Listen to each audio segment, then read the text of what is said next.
So the next topic is RMS value of AC. Okay. So if you observe the nature of AC sine wave voltage, what is the effective value? +5? No. -5? No. 10? No. Answer is no.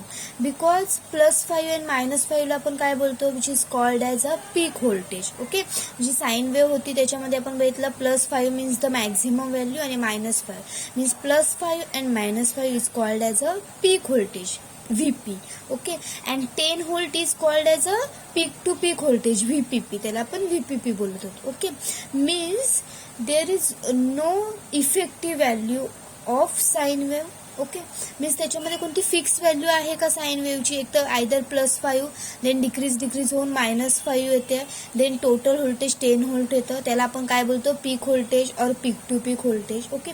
But AC voltage is measure in terms of effective value. Okay. And which is called as RMS. AC voltage एका fix value मध्ये आपण major करतो, त्याला effective value मध्ये major करतो, त्यालाच आपण काय बोलतो, RMS value means root mean square value. Okay. Means RMS value is the most correct value of sine wave voltage. Okay. Sine wave व्होल्टेजची करेक्ट व्हॅल्यू, फिक्स व्हॅल्यू म्हणजे RMS व्हॅल्यू. ओके. आता RMS value किती असते? So it is the value at 45 degree of cycle, 45 degree of cycle and 70.7% of the peak value. Okay, of the peak event. Okay. So RMS value म्हणजे काय, एक fix value. जब AC आपण AC sine wave बघितली बघा,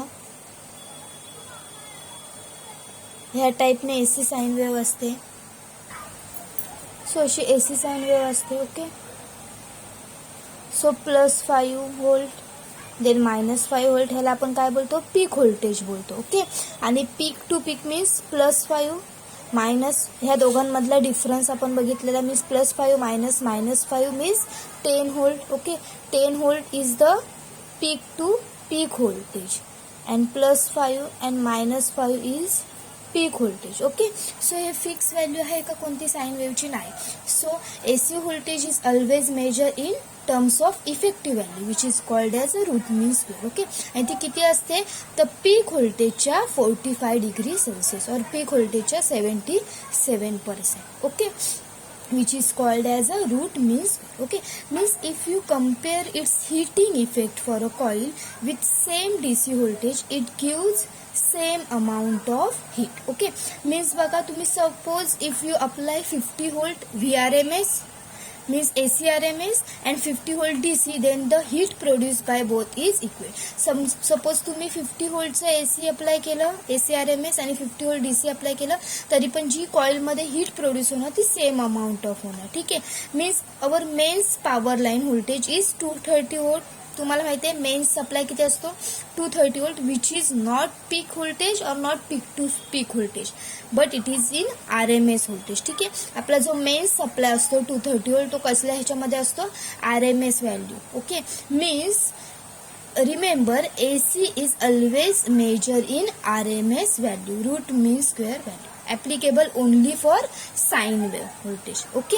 फक्त sine wave voltage मध्ये AC आहे ते नेहमी आपण RMS व्हॅल्यू मध्ये मेजर करतो. ठीक आहे.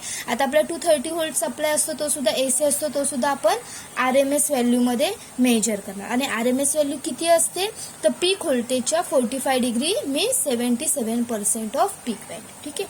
मग आता फॉर्म्युला काय राहणार VRMSचा. आपल्याला VRMS कॅल्क्युलेट करायचं असेल तर RMS व्होल्टेज किती असतं, पीक व्होल्टेजच्या 70.7% मीन्स 0.707. बरोबर आहे. किंवा आपण ह्याला असं पण लिहू शकतो, VRMS is equal to VP upon root 2. Okay. And current calculate करायचं असेल RMS मध्ये तर हे झालं RMS व्होल्टेज.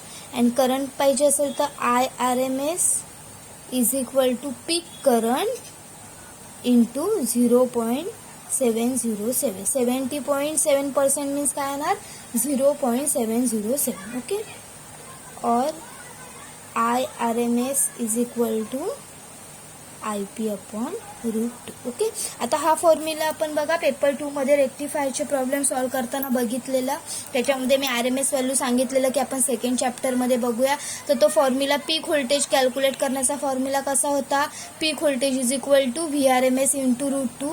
तर तो हा फॉर्म्युला आहे. का आपण हा फॉर्म्युला यूज करतो, बिकॉज जे RMS व्हॅल्यू असते ती पीक व्होल्टेजच्या 70.7% असते, म्हणून हा फॉर्म्युला आहे. ठीक आहे, VRMS is equal to peak voltage into 0.707 और IRMS is equal to IP peak current into 0.707. Okay, so one example is here.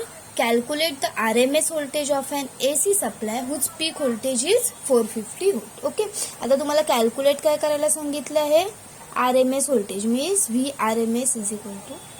Okay, and काय दिलेलं आहे, गिवन आहे peak voltage is 450 volt means VP is equal to 450 volt. Okay, formula माहिती आहे तुम्हाला काय असतं, RMS व्हॅल्यू पीक व्होल्टेजच्या 70.7%. So VRMS is equal to peak voltage into 0.707. So peak voltage is 450 into 0.707. Answer is 318.15. Multiplication केलं, answer आलं 318.15 volt. Okay, so the point is representation of sine wave. Okay, so as already shown, the nature of sine wave AC voltage is generated by AC generator. Okay, and it has a set of magnitude which varies with time. Okay, and it is similar to sine function. ठीक आहे, आता हे जे तुमचे degree आहे किंवा जे angle आहेत ते कशाच्या सिमिलर असतात, साइन फंक्शनच्या सिमिलर असतात. Okay, means it is and this voltage is represented by a mathematical equation. आता ह्याच्यामध्ये आपण जी साइन वेव्ह आहे ती कशी रिप्रेझेंट करणार आहे, का मॅथमॅटिकल इक्वेशनमध्ये रिप्रेझेंट करणार आहे. ठीक आहे, आणि त्या इक्वेशनमध्ये आपण अँगल साइन घेतलाय बिकॉज ह्याचं जे फंक्शन्स आहेत त्या अँगलचे ते as similar to sine functions आहे. Okay, means if a magnitude of sine wave voltage is noted 0 degree, 90 degree, then up to 360 degree. Okay, and it varies from 0 degree 0. बघा आता साइन 0 किती असतं, 0. इथे वेव्ह मध्ये पण साइन 0 डिग्रीला 0 measurement येतं. ओके, देन साइन 90 काय समथिंग व्हॅल्यू असते.